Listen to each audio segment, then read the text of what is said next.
নতুন প্রজন্ম ও হাদি। কলমে কণ্ঠে আমি মোহাম্মদ ফিরোজ রশিদ কাজল।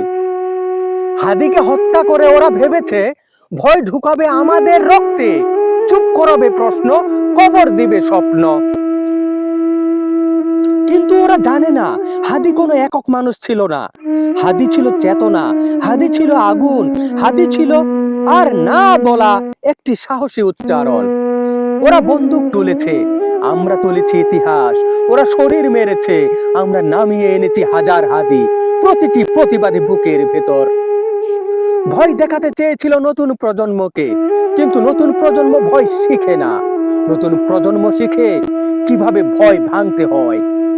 হাদির রক্ত আজ প্রশ্ন হয়ে হাঁটে রাজপথে, আর নীরবতা আজ স্লোগান হয়ে ফেটে পড়ে দেয়ালে দেয়ালে। আমরা সেই প্রজন্ম যারা কবর থেকে স্বপ্ন তুলে আনে, যারা হত্যার জবাবে আরো দৃঢ় হয়ে দাঁড়ায়। ওরা বলেছিল শেষ হয়ে গেছে, আর আমরা বলি এটাই শুরু।